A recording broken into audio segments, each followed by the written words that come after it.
Hey guys, it's the Vilest Most Excellent here, and thank you for checking out my video. I'm going to be talking about dualism and how it's really the religion of the elite, the Illuminists, the so-called Illuminati, and the various organizations that might fall under that umbrella term. You know, like the Freemasons, Knights Templar, Skull and Bones, Gnostics, which, you know, the Freemasons are just Gnostics, they just go by another name now. Satanists, which, you know, the Satanists, they have their Baphomet symbolism, which Baphomet is the very epitome of dualism. He represents about every dualistic aspect that you can think of. And, you know, there's a little bit of this in the New Age movement, and obviously in Wicca with its god and goddess worship. And, you know, this stuff is found all over the place in all kinds of worldviews, like Taoism and just Chinese philosophy in general with the yin and the yang. You know, that's dualism. But really one of the main focuses of this video will be me trying to show this elitist group, these Illuminati, how they put their religious beliefs directly into pop culture through movies, video games, and things like that. And, you know, I want to explain a little bit what their belief system is so that you can recognize it and see it for what it is, because it's a religion. It's their belief system, and just like any other religion or belief system, it can be evaluated and critiqued. And the reason no one's done that so far is because it's esoteric. It's hidden knowledge. They keep it secret for just this reason, to avoid it being utterly refuted.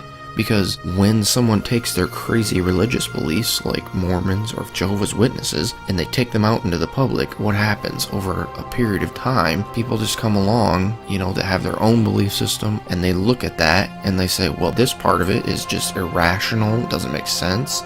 And the same thing can be done with the Illuminati and their religious belief. So the first thing I'm going to do is explain what they believe, but also keep in mind, they don't just put it out there like it's just something you can watch and be like, well, there it is, that's what they believe. It's always secretive, hidden, esoteric, the way that they do things. It's, you know, it's sneaky even. And like I was saying, there's a few reasons for why they do that. One is so that no one can critique what they're saying. And then even when you do critique it, people think you're a madman because you're seeing these things in movies or whatever content they're putting it in. And another reason for keeping it hidden and secret is their ego. They think that they're special, they're the illuminated ones, the enlightened ones. Even while I'm recording this, I'm using like quotation fingers. But they take great pride in the fact that they have this special knowledge. And for people outside, it makes it more appealing actually when it's this mystery and this secret that you get to know, and it almost overrides the fact that it's utter nonsense, you know, that everything that they're saying is completely irrational. It overrides that, the fact that it's this hidden secret that you get to know. And so let me show you what they believe, and then after that I'll critique it like it should have been a million times by now. But let me define dualism really quick. In the way that they believe it, it means the equality of opposites, and not only that, it also means that the existence of one thing hinges upon the existence of its opposite. So it's almost like the two opposites are one whole. You can't have one without the other. Like you'll always hear them saying things like, you can't have good without evil, or you can't have light without dark. And so like the yin and the yang would be a perfect representation of that. You have these two opposites that form one whole, and that's how they view reality. That reality is made up of opposites, and that these opposites form our reality, and that if you took one of the opposites away, you wouldn't be able to have the other one. But most people who get into studying this kind of topic with the whole Illuminati and the many facets of that have already noticed these dualistic portrayals in the content that they're making. And I would say it goes beyond that. It's not just about the traditional dualism that most people are thinking about. It's not just about equality of opposites. It's not just about opposites balancing one another out. No, it goes beyond that. So what they believe is kind of like the Hegelian dialectic. So in the Hegelian dialectic, you have the thesis and then you have its antithesis. So you have something and then its opposite, essentially. But then in the Hegelian dialectic, it doesn't stop there. Those don't just sit there opposed to each other. In the Hegelian dialectic, you merge the two, the thesis and the antithesis, and you achieve synthesis from that. It's like you take the two opposites, you combine them and merge them into one. And don't get me wrong here, this isn't like the yin-yang, where you have, the white side and the black side, and there's a little bit of the yin in the yang, there's a little bit of yang in the yin. No, what they're talking about is actually commingling all of it. They would take the white side and the black side and just completely amalgamate all of it into one, so that you would almost have like a gray circle, and that's all that would be left. They're not talking about the balancing of opposites. They're talking about taking opposites and making them into one new whole. So that's the difference between your traditional dualism and what they're teaching. And they call this the Great Work. Aleister Crowley taught this, and people that influenced him and all kinds of people in the occult have been teaching this for a long time. That essentially, and here's the big kicker, the thing that they won't tell you, they believe that when you finish this great work, and what the great work is combining and merging, synthesizing all opposites into one whole. And they believe that when you complete this great work, that you'll achieve apotheosis, that man will become God. And even that in and of itself is the same dualism that we were just talking about. God and man are complete opposites, and that's what they're trying to achieve with the great work. They're trying to merge the two and make them one. But the crazy thing is how they actually plan to accomplish all this. And you have to view it through the eyes of Gnosticism, because like I said, they're Gnostics. And what Gnostics believe is the physical realm is actually just a construct. It's not the real realm. There's actually a realm above it filled with gods and goddesses.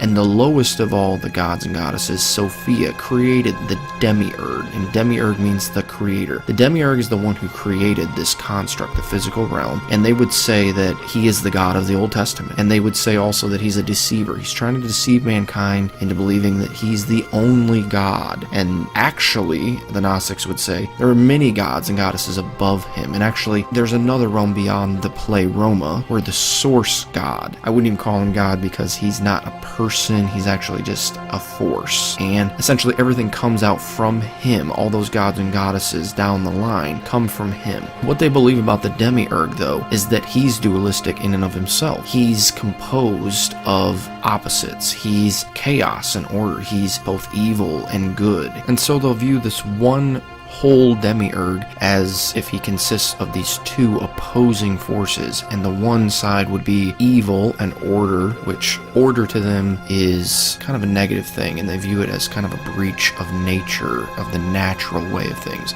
And then you have the good and chaotic side, and the evil and orderly side would be represented by Yahweh, the God of the Old Testament, who they more often refer to as Adonai, which Adonai is a Hebrew word that you're going to find over and over again in the Old Testament. It's the word Lord. It's the capital L, lowercase O-R-D, the all uppercase Lord, that would be Yahweh. And then they would see the personification of good and chaos as being, oddly enough, Lucifer. And, this all goes back to that Lucifer mythos I was talking about in my Owl and Baphomet video, where the serpent is the hero in Gnosticism. He comes and he rescues mankind. He sets them free from their enslavement to Adonai. And I know some of you are probably thinking, like, how could anybody believe that? It's practically Satanism. And so I want to show some quotes from some high-level Freemasons who are very respected in Freemasonry. A lot of times people will disavow Albert Pike, though, because his writings are so clear and right to the point that, they basically have to disavow him or else they look like Satanists. So don't be swayed by people who tell you that Albert Pike doesn't represent what Freemasonry teaches and all that stuff. Because half the time the people who tell you that, they may be Freemasons, but they're probably very low-level Freemasons, and they haven't been initiated into the kind of things that Pike and other high-level Freemasons, 33rd degree Freemasons, had knowledge of. I'll link a video in the description that pretty much destroys that. But this is what he says. Yes, Lucifer is God, and unfortunately, Adonai is also God, for the eternal law is that there is no light without shade, no beauty without ugliness, no white without black, for the absolute can only exist as two gods.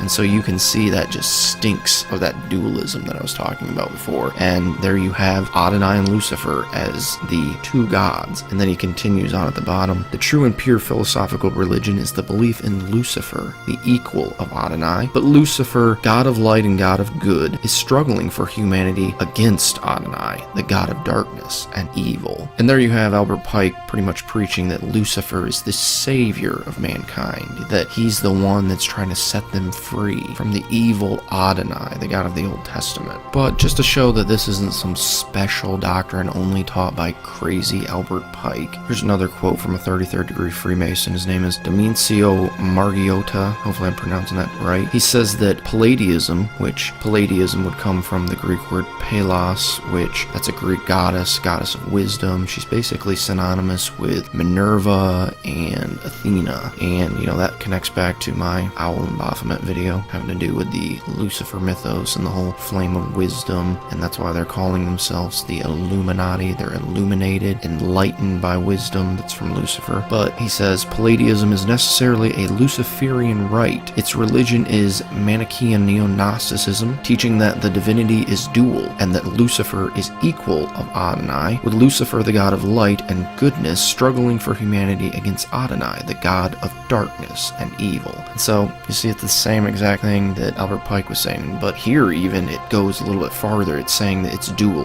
that they're one whole. They're not just these two separate gods. It's that they're one whole god together. They're dualistic. And that's one of the reasons they are trying to accomplish the great work. And like I said, the great work is synthesizing all opposites. And the reason they want to do that is because the demiurge's creation reflects him. It reflects his duality. So that this physical realm that we live in, the construct that he created, it essentially is made up of many, many, many dualistic elements. And you have the mind and the body, you have the male and the female, you have light and dark, fire and water. Many opposing forces is what makes up his domain. And they think that if they collapse all these dualistic elements, if they synthesize them and merge them all together into one, that eventually it'll collapse his realm. And not only his realm, it'll collapse him in on himself, and he will cease to exist. And that will open the gate, the door, the portal to the higher realm where the pleroma is. And that's all the aeons, the gods and goddesses that come out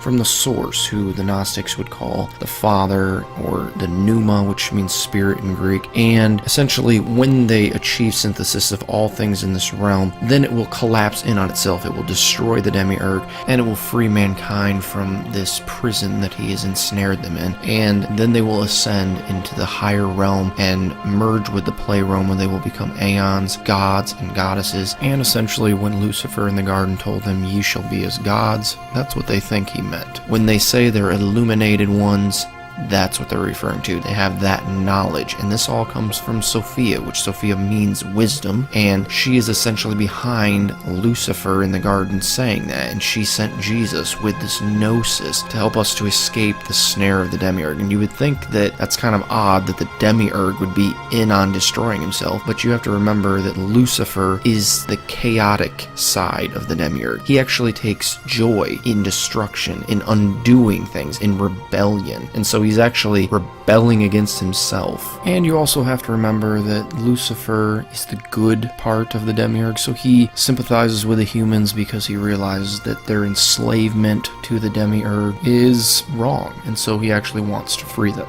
And again, just to show you that I'm not making this stuff up as I go, I'm going to quote to you from a Gnostic text that was found at Nag Hammadi, and it's called On the Origin of the World, so you can go look it up for yourself. But it says this in there: "She," and that would refer to Sophia, "will cast them down into the abyss. They," and here they refers to the archons, which are kind of like the demiurge's henchmen that he created for himself. So they will be obliterated because of their wickedness, for they will come to be like volcanoes and consume one another until they perish at the hand of the prime parent.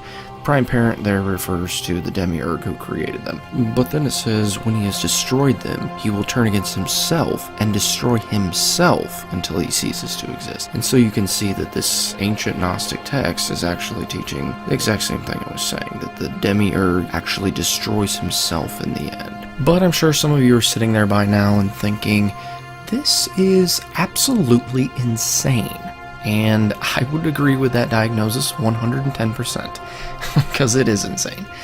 But I'm sure also some of you are a bit confused because this whole topic is pretty mind-numbing with the pneuma and the pleroma and Sophia, the demiurge. All these things may be new to some of you, and so I will leave a link in the description below to a video where Dr. Michael Heiser does like an 8-hour seminar on Gnosticism, and he explains all those things that I was talking about, the demiurge and the pleroma and the source, the father, pneuma, spirit thing, lots of other stuff. I know I said it's 8 hours, but in the introduction he goes over those things pretty quickly, and so the link will just be in the description. But now I want to jump into the section where I actually show you, by looking at the content that they actually create, like movies and TV shows and video games, that these are the things that they believe. Because it's a lot easier to simply say that they believe these crazy things than actually show it. So I actually want to take a look at all these things that they're producing so that you can see they're putting these ideas into their content. And the reason that they are doing that is because they want to slowly indoctrinate more and more people. It's like when you tell a fictional story and it's nonsensical, at first people reject it offhandedly. But the more you tell it and the more you put it in front of them, especially in this way, like subconsciously, they're speaking and teaching you on a subconscious level that these things are not absurd, that it's not crazy to think this, and that's how they get you. They keep showing it to you over and over and over and over again, until finally, because you've seen it so many times, it starts to seem plausible, like that actually could be the way it is. That could be the truth. But in reality, it's just that same absurdity from before. It's just now been wrapped in something appealing, and that is your favorite movie, or your favorite game, or your favorite book, or your favorite TV show. So that essentially what they've done is they've sugarcoated this lie, this absurdity, that if you would have heard it on its own, you would have rejected it wholeheartedly. But now they bring it to you wrapped in bows, and you swallow the whole thing, sugar-coatedness and the poisonous center, the lie, the absurdity that you would have never accepted on its own. So to begin, just let me list here some content that is generally considered to have Gnostic elements in it. What I've tried to do here, though, is categorize them by each individual Gnostic element that appears in it. This is by no means an exhaustive list, but it should give you some idea of how prevalent this kind of thing is in Hollywood. I mean, a lot of these are huge, multi-million-dollar movies. You'll notice, though, that the most reoccurring theme is the Gnostic construct idea. I think the reason you see that one more than anything else is because they use it as a kind of fear tactic to manipulate people. I mean, think about it. They're propagating this fear of being trapped in some kind of uber prison. I mean, that's probably a huge reason for the explosion of Orwellian-type movies in general. They achieve that same kind of fear without the obvious Gnostic overtones found in these movies I've listed. It's all about creating a fear-filled atmosphere, though, so that eventually they can cash in on that by revealing what they'll call the true Orwellian nightmare, the universal Big Brother, which would be the construct. They're basically embedding in people's minds this overwhelming urge to escape, even before they really know what they have to escape from or whether they're actually even trapped in the first place. And this really sets up people to more readily accept Gnosticism, since Gnostic teaching then becomes the cure to the disease that the Gnostics intentionally infected the public with in the first place. But I want to single out some of these that I listed and show how some of the deeper things that I talked about are actually expressed in them. I don't really have time to touch on them all. This video is probably going to run long enough as it is, so I'll leave a link in the description to Good Fight Ministries video called Hollywood's War on God, which is all about exposing Gnosticism in movies. So check that out if you're interested in more stuff like this. So the first movie I want to jump to is The Matrix, which it's actually a trilogy of movies, but as most of you probably already know, it all starts out with the main character Neo being unknowingly trapped in a type of computer simulation of Earth known as the Matrix. It's even called a prison for the mind by one of the characters. Like everyone else, you were born into bondage, born into a prison that you cannot smell or taste or touch. A prison for your mind. But you have some duality symbolism sprinkled throughout the Matrix movies, like checkerboard flooring, the famous red and blue pill scene from the first Matrix, and one character even wears yin-yang earrings in the third movie, which is significant when you realize the Gnostic character she's playing. But you have the demiurge from Gnosticism making an appearance in the second and third movies. The character called the Architect is essentially this machine or program that's the creator of the Matrix and who has enslaved all mankind within it. Though in the second movie he actually speaks about a co-creator. I am the architect. I created the Matrix. The Oracle. If I am the father of the Matrix, she would undoubtedly be its mother. And she's actually the one I mentioned who wears the dualistic earrings, the yin-yangs. But these two co-creators seem to portray the Gnostic belief in the dual demiurge that I was talking about before. But what's more is that the name architect for the demiurge character is pretty telling and more than appropriate, since demiurge can be translated into many English words like architect. For example, it could be translated as fashioner or artisan, craftsman, creator, designer, and plenty of other synonyms of words like those, which would obviously include architect. So architect is definitely one way to refer to the Gnostic demiurge. But even more telling is that the Freemasons, who as I said in the beginning are just neo-Gnostics, neo meaning new, but they actually refer to the demiurge as the grand architect, so it would seem that at least some Gnostics prefer the translation.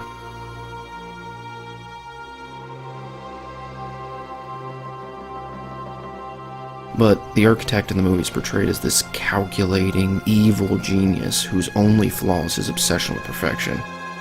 The first Matrix I designed was quite naturally perfect. It was a work of art, flawless, sublime, a triumph equaled only by its monumental failure. I have since come to understand that the answer eluded me because it required a lesser mind, or perhaps a mind less bound by the parameters of perfection.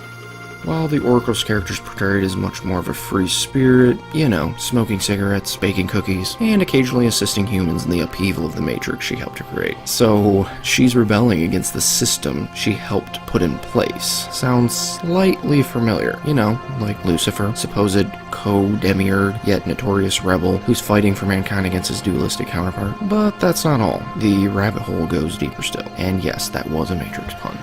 So in the third and final movie, we come to a point where Neo actually approaches the physical architect that resides outside the Matrix, known as the Deus Ex Machina, which quite fittingly literally means God out of the machine. But the first time Neo met the architect, it was in the second movie, and he was within the Matrix, and let's just say he was much more pleasant. So essentially, long story short, Neo enters the Matrix by being plugged directly into the Deus Ex Machina, or the architect, essentially becoming tethered to him while inside the Matrix. It's kind of like he's walking around with the architect inside him or something, but simultaneous to all this, Neo's arch nemesis throughout the movies, Agent Smith, has basically, I guess, possessed or assimilated is a way to say it, every single person in the Matrix. But the last person we see him assimilate is the Oracle character. The great and powerful Oracle.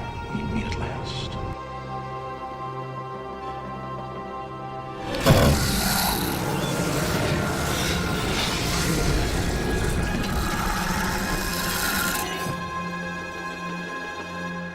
So essentially both Neo and Smith in the Matrix have become the host bodies for the two aspects of the dual demiurge. Then there's this huge fight between Neo and Smith, and in the end, Agent Smith assimilates Neo, and he merges with him in a sense.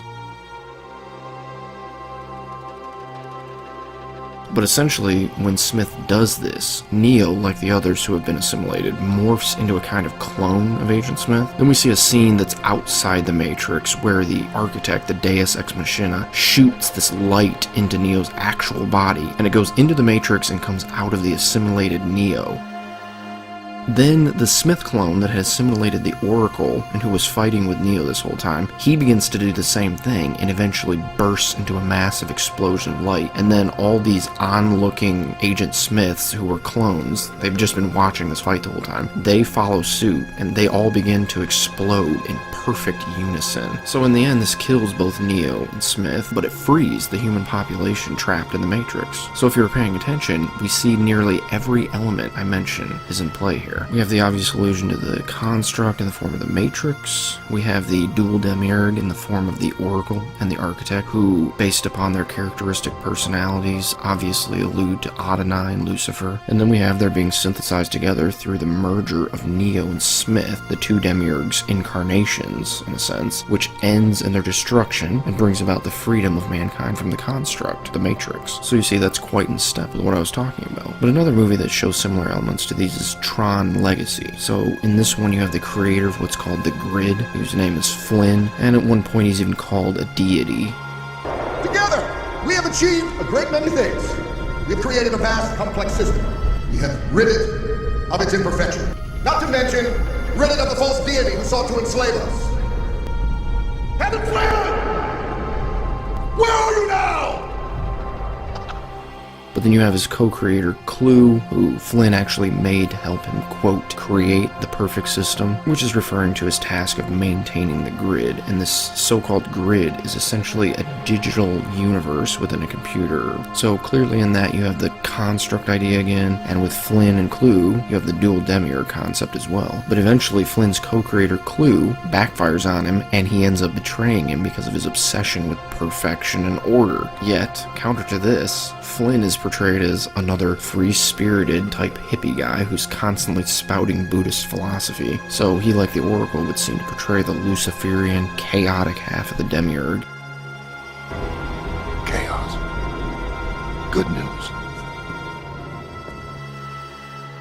There's also this dualistic color scheme of opposing oranges and blues that's all throughout the movie. And of course, orange characters are always bad guys, and blue characters are always good guys. But Clue, after his betrayal, always appears in orange, and Flynn always appears with this blue theme. So anyway, after Clue's betrayal, Flynn becomes trapped in the grid, and then his son also finds his way and becomes trapped. And in the end, the only way his son is able to escape the grid is by Flynn merging with his co-creator, Clue, a process referred to as reintegration in the movie. How can he be so afraid of his own creation? I mean, he built Clue. Why doesn't he just end him? He could, but it would require reintegration. Yeah, all right. Flynn would never survive the event. It would mean the end of them both. And to reintegrate literally means to bring together or to combine divided parts into a single whole, which is obviously the synthesis idea again. But when the two dramatically reintegrate with one another at the end, as expected, they both die by this massive explosion, which ends up destroying the grid and allows for Flynn's son to escape through what's called, quote, the portal in the movie.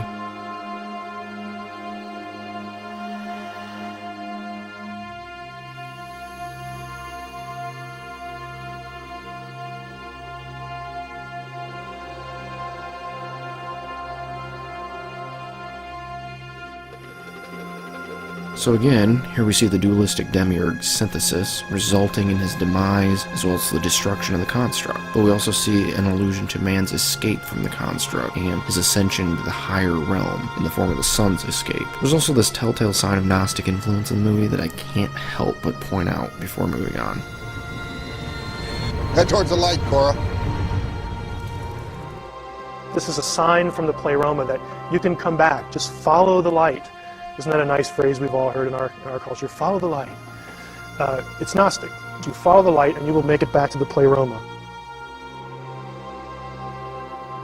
But another film with some of these same elements is the Lego Movie. The movie is centered around a Lego character named Emmett, who is supposedly the chosen one, or something. But he runs around throughout the movie with his little Lego friends, trying to stop this evil Lego villain called President Business, who's also called Lord Business. As you can probably guess, it's more of a kid's movie. But we find out at one point that the Lego universe that the movie has taken place in up to this point is actually just this huge Lego set in the basement of some guy's house, and that all the Lego characters that appeared up till now are just Lego figurines in this guy's massive Lego set. So in that we have this allusion to the construct in the form of the Lego world this guy has made in his basement. Then our world plays the role of the pleroma, that is, the higher realm again, which in this higher realm we have the creator of the Lego set, or the demiurge, if you will, played by the comedic actor Will Ferrell. He's really just what looks like an average business guy who seems to have an addiction to Legos, but he's literally called the man upstairs a ton of times throughout the movie by these Lego figurines, which is an obvious allusion to him being the god figure to these inhabitants of the Lego universe. If the man upstairs chose him to be the special, there must be a reason.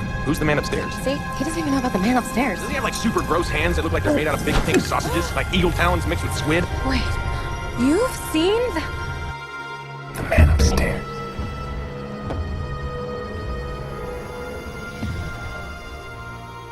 But it's also at this point that we find out that this guy's son has actually been tampering with his Lego set, building all kinds of things in the Lego universe without his father's permission. And the dad actually gets pretty upset because he's obsessive about keeping his Legos in perfect order, and his son is actually pretty chaotic when he's playing with them. No, this is a disaster.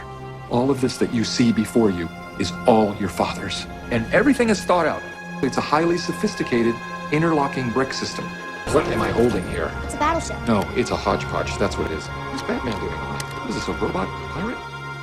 And so the son is obviously portrayed as being more free-spirited, promoting Lego anarchy by making a mess of his dad's Lego set. But obviously in this father and son creator duo, we have another allusion to the dual demiurge, and they obviously have those familiar chaotic and orderly personalities attributed to Adonai and Lucifer by the Gnostics. Similar to the Matrix though, the father and son seem to have their own representative in the Lego universe. The father's representative is the villain, Lord Business, who is actually voiced by the same actor as the dad, Will Ferrell, and they both have the same perfectionist-like mentality.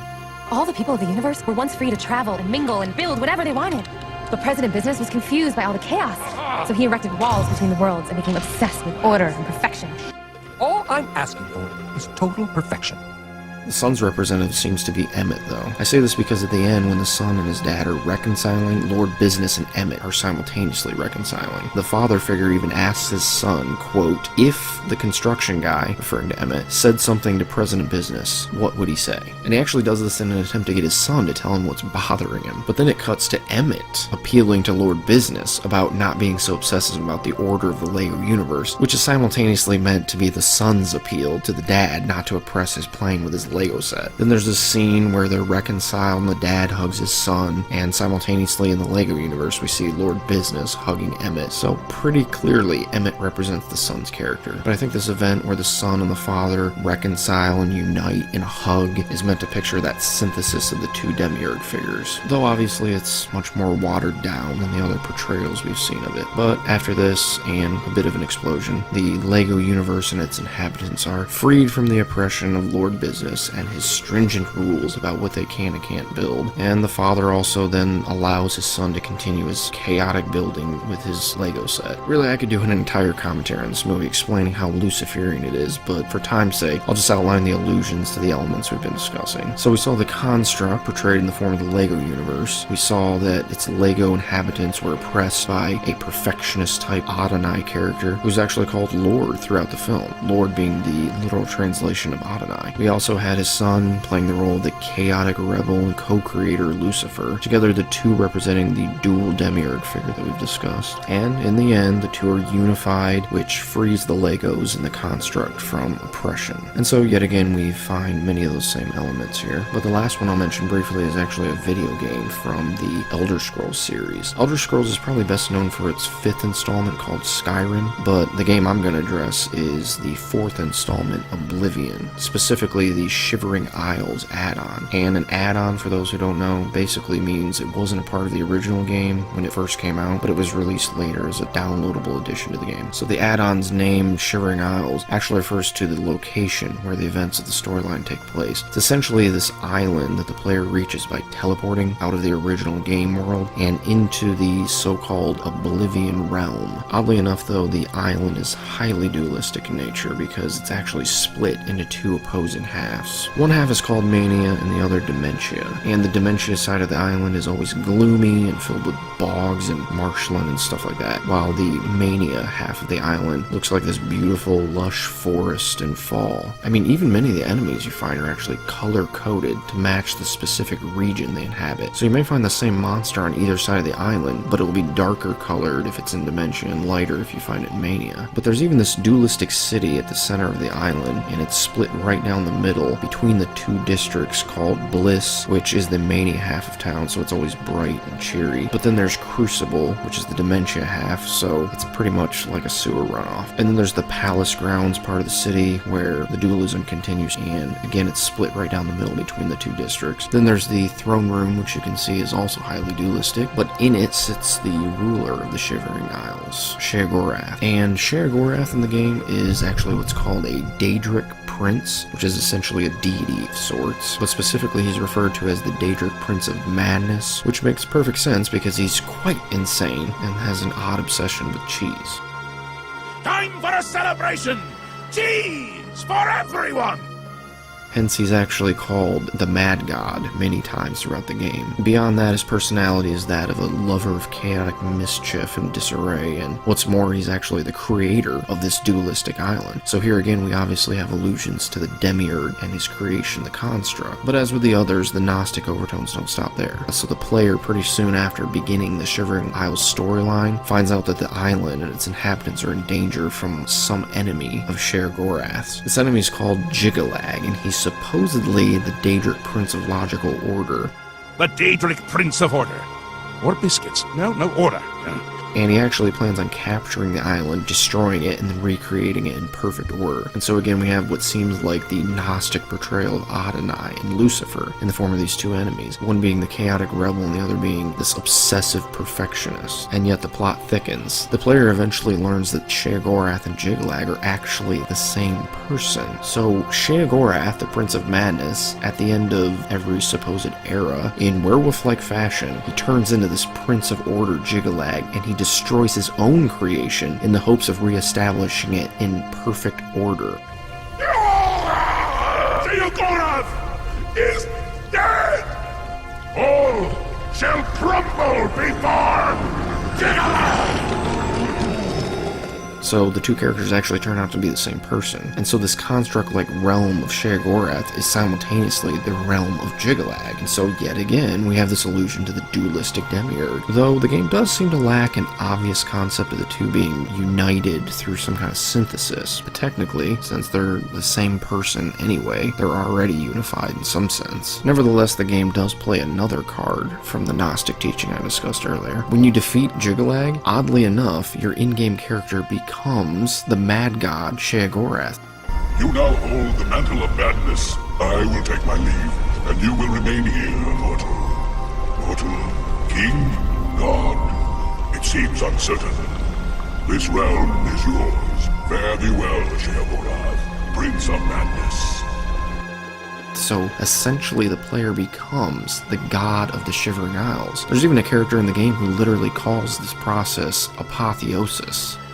You seek the throne of madness. However, no mortal may sit upon the throne without the staff. But apotheosis is no simple matter, and the creation of the staff is no simple task. So think about this. Here we have embedded in this game the Gnostic teaching that upon defeating Jiggalag, who is an obvious portrayal of Adonai, that you become a god yourself. This sounds too much like what Satan told Eve in the garden, that men can become gods. I mean, is it any wonder why these Gnostics have to be so shady about all this? Obviously, no one's going to accept this kind of stuff outright. That's why they have to hide it in their content like this. They're doing this to precondition the masses to accept this kind of satanic ideology without even knowing it.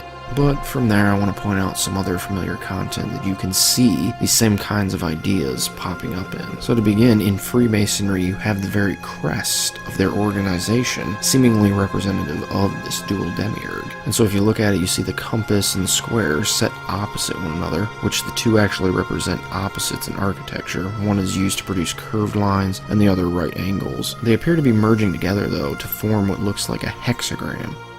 Which you can see in this piece of Masonic art, they actually portray the same symbolism using an actual hexagram. Hexagram itself, though, is a symbol of the merger of opposites like that of Earth and Heaven, or the microcosm and the macrocosm, or even man and God. Which there are many symbols out there that represent the same kind of idea. But notice in this hexagram, though, that the merger of the two opposite halves is being stressed by showing them as interlocking with one another. But the hexagram as a symbol quite literally means as above, so below, which is a concept found in Hermeticism and sacred geometry, and so of course it finds a place in the syncretism of Gnosticism. The phrase, though, originates with the 6th to 8th century pseudepigraphical work called the Emerald Tablet.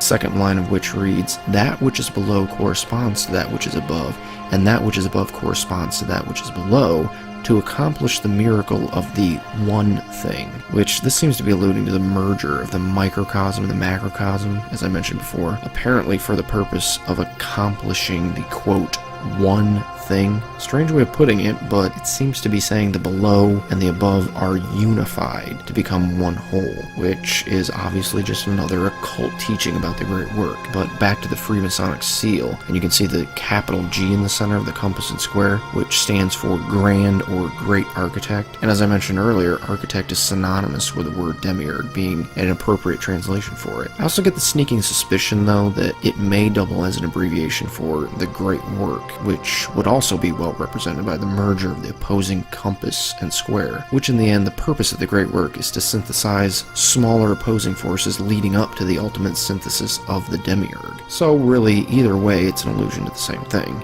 Another thing, though, that might actually hint towards this being an allusion to that dual demiurge is a symbol that I actually noticed in the House of the Temple, which is a Freemasonic temple in Washington, D.C. And this isn't just any Freemasonic temple, it's actually the headquarters of the Scottish Rite of Freemasonry, and the bones of Albert Pike are actually entombed there at that temple. And so yet again, those Freemasons who want to disavow Albert Pike, I mean, they have that to wrestle with, that Albert Pike is actually entombed at such a highly recognized Freemasonic temple there in Washington, D.C. But the thing I want to point out in that temple is that there's actually this rare compass and square Freemasonic symbol on one of the walls there. It's in between two hexagrams. But the reason I say that the symbol is rare is because if you look at it in the picture here, you can see the square on the bottom is elongated on the left half. Now, that's not rare for a square, because you see squares all the time that are longer on one end than another, but it is rare for the Freemasonic compass and square to look this way, because I went through pictures of countless Freemasonic compass and squares, and I only found a few that looked like this. But the reason I point that out is because I'm actually willing to wager that the elongation of that left half is very intentional. It's because they're trying to make the square appear as if it is an L. And the reason they're doing that is because they're abbreviating for one half of the demiurge, Lucifer. And then the top half of the seal would allude to the A in Adonai. And so there you have Adonai and Lucifer merging together. And I'm sure there's probably some Freemason watching this saying, that's not at all what it means. And I would say to that, well, how do you know? It's a secret society that keeps secrets, even from its own members. I mean, look at the highest degree you can earn. It's literally called Sublime Prince of the Royal Secret. You really think you know the, quote, royal secret that the 32nd degree Mason has privilege to? I'm willing to bet you don't. In fact, I'm willing to bet even the 32nd degree Mason isn't privileged to know all the secrets of Freemasonry. Matter of fact, I'm willing to bet a Mason learns something new with every single rank he gains. So I really don't want to hear Freemasons pretending to speak in some kind of place of authority about Freemasonry, because frankly, you voluntarily had the wool pulled over your eyes as soon as you joined a secret society. They keep secrets. That's their thing. What makes you think they don't keep secrets from you? So anyways, the seal here seems to be a very clear allusion to the synthesis of two opposites, and beyond that, it's even branded with a symbol that admittedly refers to the demiurge. You can't get much clearer than that. But to really drive the point home that this symbol represents the dual demiurge, take a look at these sketches by the infamous occultist Eliphas Levi. The one on the right is pretty basic. It's like a diamond split in half with two opposing faces, likely the opposed demiurges. But you also have the clashing color scheme reflected one against another, and you can actually see some poorly drawn Hebrew letters at the top and bottom of the diamond. The top one looks most like an aleph, which may be an abbreviation for Adonai, aleph being the first letter in his name in the Hebrew Old Testament. The bottom one, though, could be a misshapen nun, which Nakash, the Hebrew word for serpent used in Genesis 3 to refer to Satan, that begins with the letter nun. Can't really be too sure one way or the other, though, since Hebrew here is pretty sloppy. But if that is what these Hebrew letters represent, then it's kind of like that Freemasonic compass and square that I already showed, where it abbreviated for Adonai and Lucifer. And so this could be a similar thing. But you can see the picture on the left is actually a hexagram, which is clearly portraying the two opposing demiurge figures and merging together in the center. And you can also see written in Latin at the top right corner, macrocosm, and in the bottom left corner, microcosm. Also in the top left corner is the Latin phrase meaning the top is like the bottom, or more loosely, as above, so below. So again, we have obvious allusions to the great work here. But something new you see there is the serpent around the outer edge, and it's forming a circle and it's eating its own tail, and that's called the Ouroboros, which hopefully I'm pronouncing that right. But the symbol pictures this similar dualistic synthesis in that the snake lives by eating its own tail. And so in the occult, it represents life being sustained by death, the two opposing forces sustaining one another, essentially. But your children know Ouroboros as the Circle of Life, courtesy of the Lion King. So in the symbol, we have both life and death coming together as one whole. Hopefully you're starting to see the pattern here. I mean, it's over and over again with this idea of the synthesis of opposites. The plurality becomes singularity, the many become one, the disjointed become joined, diversity becomes university, and over and over and over again, we're just bombarded with this kind of synthesis symbolism. This all really shouldn't be too surprising though, since Eliphas Levi is the same occultist behind the infamous Baphomet portrait, which I'm willing to bet this dualistic monstrosity is also an allusion to the synthesized demiurge, or at the very least, the Great Work, because it's basically an amalgamation of opposites from head to toe. You have male and female, animal and human, demon and angel, light and dark, the two opposing serpents, potentially alluding to the dualistic tree of knowledge of good and evil from the Genesis narrative where the serpent tempted Eve, which makes you think it's no wonder occultists have an obsession with dualism. Lucifer's been all about it since day one, hanging out in this dualistic tree. But notice his arms say solve and coagula, which is a Latin phrase, solve meaning separate and coagula meaning joined together, and it's an alchemical maxim referring to the fusion of things in disunity, which again is an obvious allusion to the Great Work, and especially so since Levi himself wrote extensively on the Great Work. But another dualistic representation of the demiurge that comes to mind is this early Gnostic picture carved on a gem, which this is just a facsimile, so it's not really the same quality as the original. But notice the opposing moon and star, that is moon and sun, because the ancients would often depict the sun in that way. So this would be an allusion to the two opposed forces of night and day. They may actually be depicted as conjoined together though behind the figure's head, with the sun rays being obvious, but the crescent may be that thin circle that disappears behind the creature's neck, making a possible allusion to the crescent shape. If you recall though, Baphomet seemed to have the allusion to the moon and the sun as well. He actually points to the two as if they're what the Latin words on his arms are referring to when they say separate, thus hinting they need to be joined together, which the sun and moon symbolism seems to be a very common way to refer to the two demiurges, as we'll see as we get a little farther on. But the demiurge figure here is portrayed as a serpent with a lion's head, which the serpent is an obvious allusion to Satan or Lucifer, while Adonai is portrayed as a lion in several passages throughout the Old Testament. So here yet again we see the demiurge portrayed in this dualistic manner with allusions to both Satan and Adonai. But another Freemasonic symbol that seemingly portrays the dualistic demiurge is the two-headed phoenix, especially since it has that familiar Ordo ab Chao quote on it. The Latin phrase means order out of chaos. It possibly refers to the opposing personalities of the two demiurges, that is, orderly and chaotic, or it may be synonymous with the United States motto found in the Great Seal, E pluribus unum, meaning out of many one, which sounds oh so familiar again. This is clearly just another allusion to the Great Work. I mean, you have the combining of a plurality of opposites into a single whole, and so this is likely what the slogan Ordo ab Chao refers to as well. That is, creating an orderly state of oneness out of a mass, chaotic state of opposites. But there's also the two pillars in Freemasonry, and I think here again we have another allusion to the dual demiurge with these, which often you have the two pillars portrayed in this opposing fashion to one another, one pillar being colored white and the other black, or on some rare occasions one pillar will be red and the other will be blue. And the two are actually based off the two biblical pillars named Boaz and Jashan that are located outside of Solomon's temple, though in the Bible they're not really depicted as being dualistic in a clear way. In fact, they're barely mentioned at all, really. Another thing about the pillars is the familiar sun and moon symbolism we spoke briefly about before. The two are very often hovering nearby the two pillars, with the sun characteristically near the left pillar and the moon near the right, though in some cases they rest individually upon their corresponding pillars. And as I pointed out before though, the sun and moon seem to represent the two demiurge figures and their opposed natures. Also think about the connection between Lucifer, which means light bearer, and the moon. A light bearer would refer to something that holds light, like a lampstand, but not an actual source of light, much like the moon and its reflection of the light emitted by the sun. front. But in other cases, you have the Earth on one pillar and a globe containing space on the other. This is a plain reference to the microcosm represented by Earth and the macrocosm represented by the heavens. But the way the synthesis of the two demiurges is represented in all this is by connecting the two pillars by application of what's called the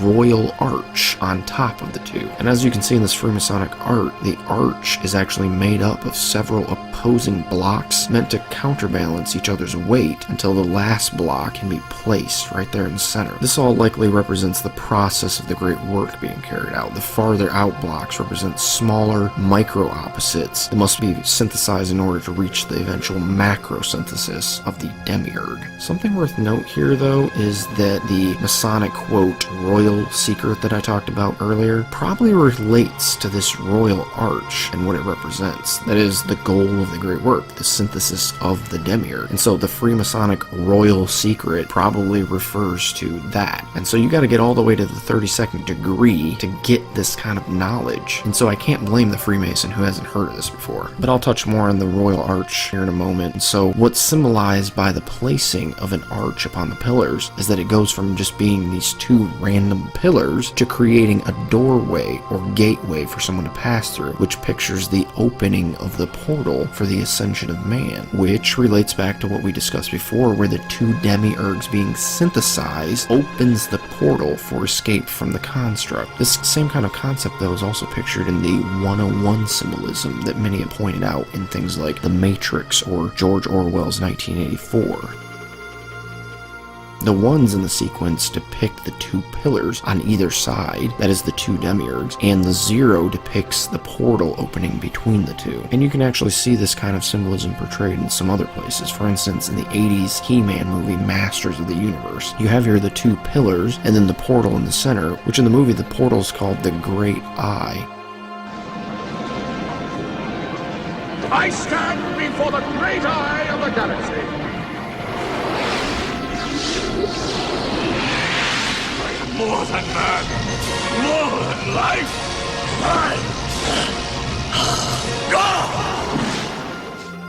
And so that eye symbol probably alludes to that portal that they're trying to open through synthesis. But this also connects to two other movies I'd point out. First, you have Ghostbusters, where you see the synthesis of the two opposites, male and female, in the form of the Keymaster and the Gatekeeper, which of course results in the opening of the portal.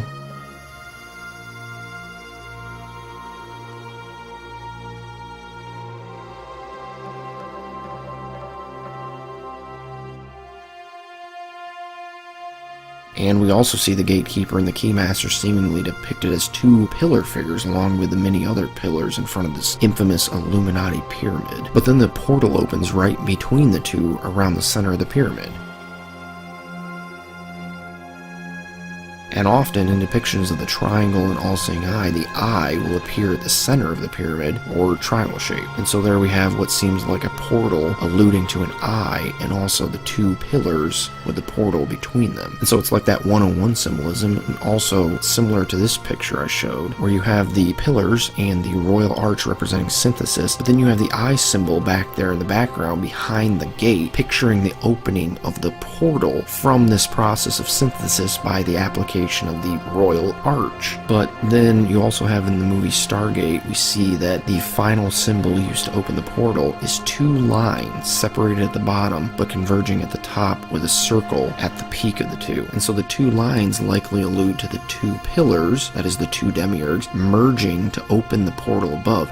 Well, the seventh actually isn't inside the cartouche, it's just below it here, designated by a little pyramid with two funny, neat little guys and funny little...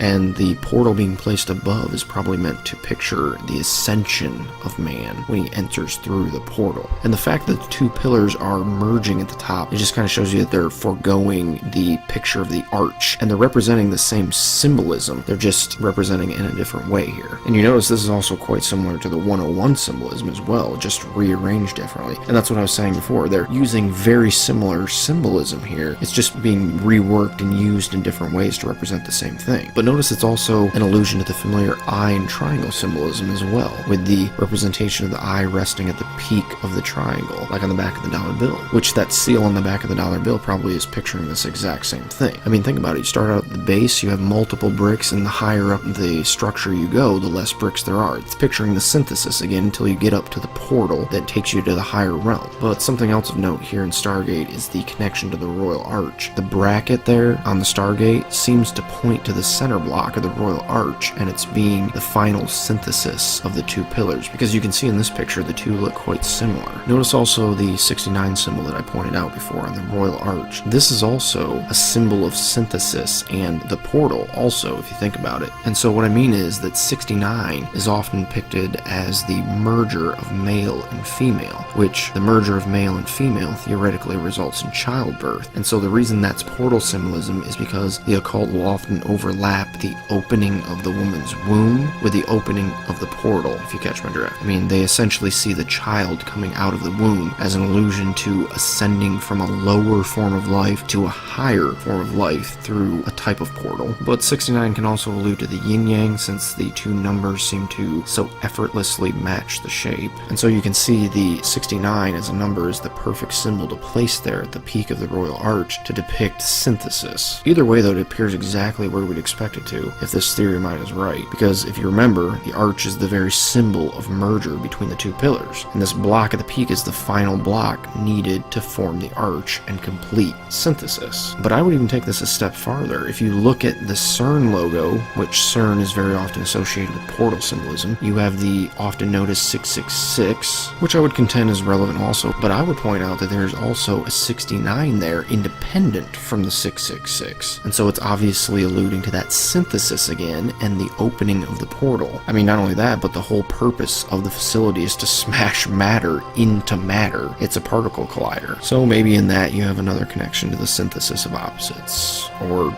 not. I don't know. But another thing related to the whole pillar symbolism is 9/11, and specifically the Twin Towers. I believe that to the Illuminati, or whatever we're calling them, the Twin Towers were symbolic of the two pillars of Freemasonry. One reason I say this is because of the day they chose to destroy them, which, if you don't believe that 9/11 was an inside job of some kind, I'd highly recommend that you watch the video I've linked in the description called Loose Change, and hopefully you'll at least keep an open mind about it. But the day they chose to destroy them on is significant because 9/11 in Roman numerals is IXXI, and as you can see, it actually forms a similar shape to the 101 we've already discussed. And as I said then, the 101 represents the two pillars on either side and the portal in the center, and obviously the same is true of this IXXI, so it's the allusion to a portal between the two pillars again. But more than that, we have the synthesis of the two towers, just like the two pillars. And what I mean is the two World Trade Center towers were intentionally destroyed to make way for the One World Trade Center. And yes, that's literally what it's called. Not anything ominous about that.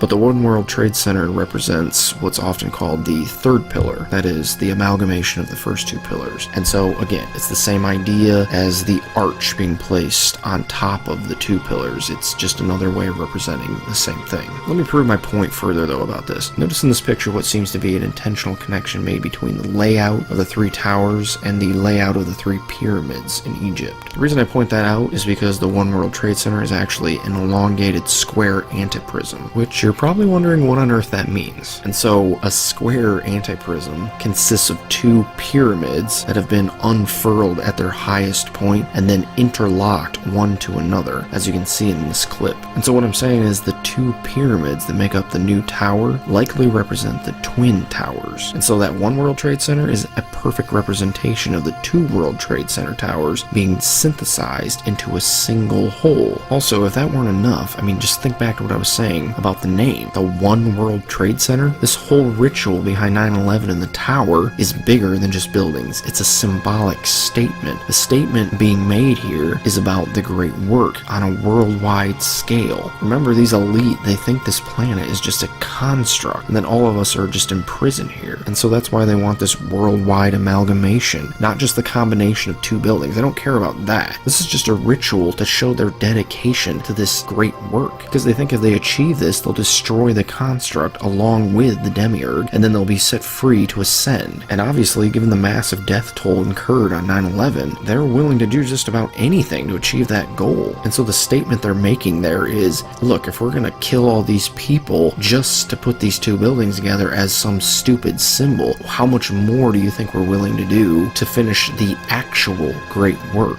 Because part of the great work is not synthesizing two buildings. That's nothing but a ritual. And so that means they're actually hard at work trying to bring about this great work. And so just think about some things that are occurring around you right now on a daily basis. Can you think of any ways that they're working to accomplish this goal in the world today?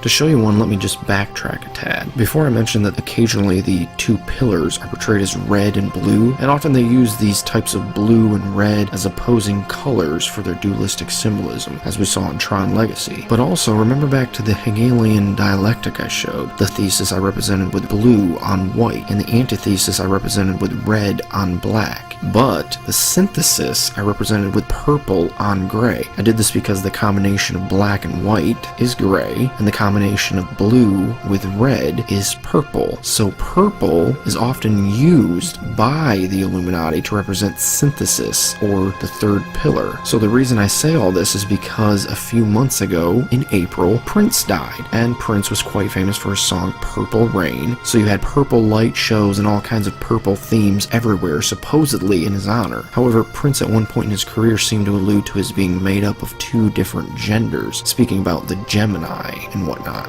But during our conversation, the artist shared a very personal discovery he's recently made about himself. This is very interesting. Recent analysis has proved that there's probably two people inside of me, just like a Gemini, and we haven't determined what sex that other person is yet. What I'm getting from you is that you were very much in touch with both sides of yourself, your masculine and feminine side. Oh, yeah. Yeah. And always have been. And he even admitted at one point that the symbol he used throughout his career was a combination of the symbols for male and female. Yeah. So how did it come about? The symbol came to you, and the symbol is like a combination of female and male? Yes. And of course, he was well known for being rather feminine in both his dress and mannerisms. But what I'm saying is, Prince was a symbol to the elite of the synthesis of male and female, and his death, while tragic, it seems to be all too convenient for them and their schemes, since transgenderism is the in thing now. I mean, ask yourself, is this acceptance, and more than that, celebration of such a deplorable lifestyle as transgenderism even close to normal? Or does it seem forced, maybe guided by some kind of invisible hand? Like, I don't know, maybe the media, movies, celebrities, music, huge corporations, and on and on and on. And the culture has collapsed on so many similar issues that I believe are all a part of this hidden agenda. The whole LGBT movement, for instance, is clearly a psyop, which is short for psychological operation. But it's obviously been foisted on the public, and they've been preconditioned by all those sources that I mentioned, like media and movies, to accept it. But really, the goal of the elite with this particular psyop, LGBT, is to swap gender roles back and forth over and over until there's fluidity between the two in people's minds, so that there will no longer be any distinction between the two genders. And then the two categories will become obsolete, essentially synthesizing the two together. I mean, you can see this in the language that the LGBT movement itself uses. They have this term called gender fluid, which refers to a person who doesn't identify with any single fixed gender. So what's beginning to happen now is, because our society is beginning to see gender as a social construct, the gender binary, the dual male and female aspects, are no longer thought to be necessary. And so you have the synthesis of male and female occurring right before your eyes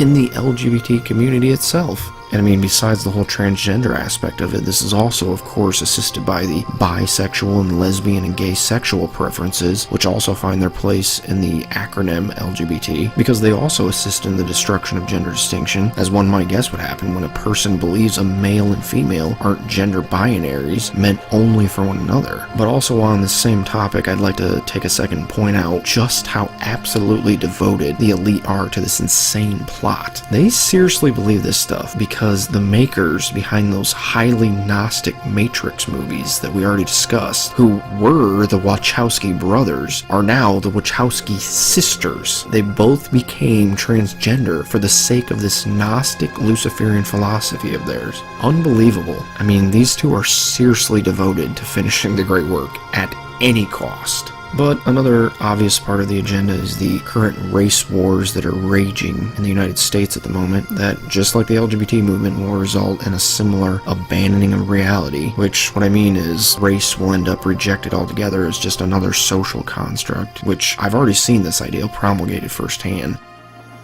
I am not black. I mean, that's what the world calls me, but it's not me. Along with whatever you call yourself, it's just a label. See, from birth, the world force feeds us these labels. Race was invented in the 15th century to divide people from each other, and it has worked perfectly. Who would you be if the world never gave you a label?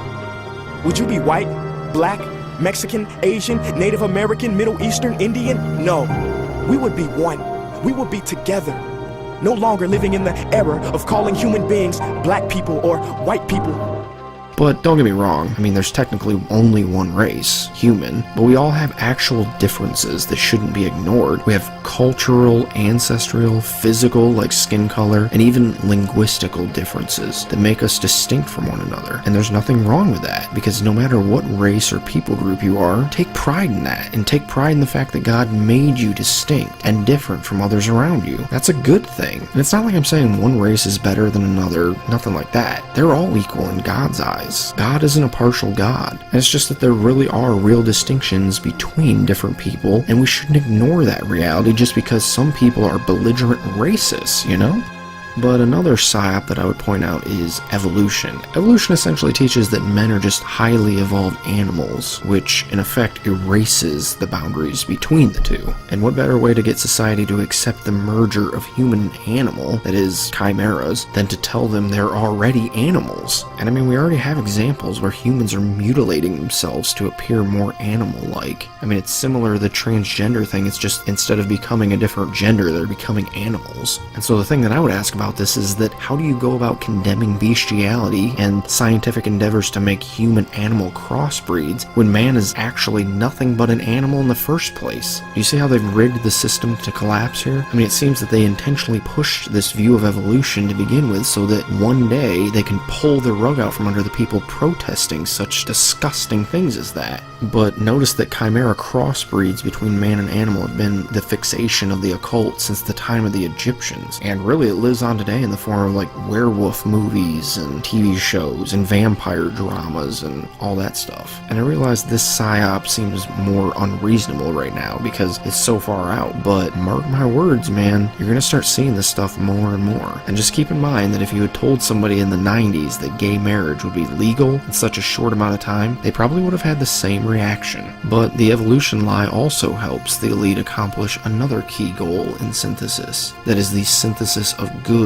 and evil, or the blurring of the line between what's good and bad. Because if evolution is true and all we are is highly evolved pond scum, why not murder or lie or rape or a myriad of other things that past societies have deemed immoral? There's no real reason, besides fear of punishment by the government, so that the elite can keep people believing they're animals. They think they can make them act like it too. But it's the same kind of process we saw with the LGBT and the race issue. They're trying to blur the lines between good and evil by making good out to be evil and evil out to be good. Then they change those standards so many times that it makes the two opposites fluid and easily interchangeable, essentially erasing any original distinction made between the two until society deems objective morality yet another social construct. But this stuff is exactly what ordo ab chao, or order out of chaos, means to these elite class secret societies. They bring about unity or synthesis through causing a state of chaos, as we've seen implemented with all these different psyops. But some of the more obvious psyops that are clearly being pushed towards by the elite is that of the one world order I spoke of before, which is sometimes referred to as the New World Order, where there's a one world government, a one world currency, a one world language, a one world leader, and even a one world religion.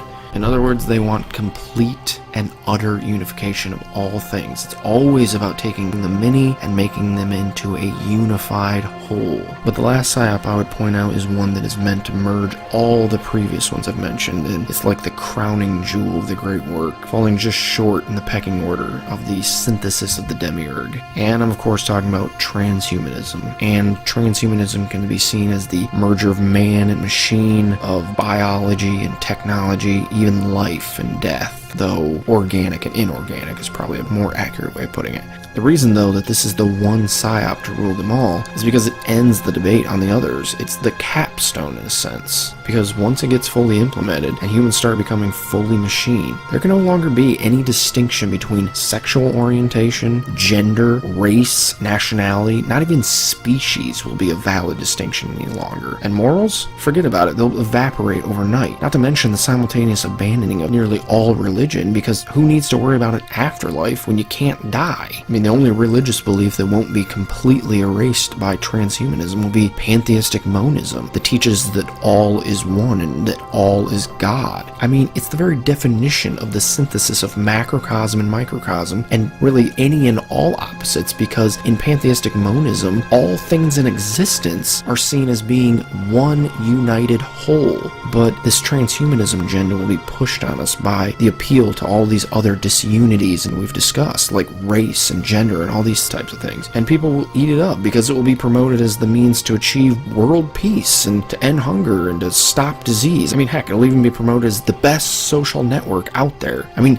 there's literally no end to the potential propaganda behind this one. But in the end, it's just a furthering of the religious doctrine about the synthesis. And so, essentially, this massive plot that I've drawn out here is what Nichols in 1968 has coined the one game, meaning this is the true and final agenda behind all their plotting, the real end goal they're striving after, and they'll stop at nothing to achieve. Everything else is just pawns they're moving to get to this final step, and all of it is done to achieve the great work, the eventual synthesis of all things, ending with the demiurge himself.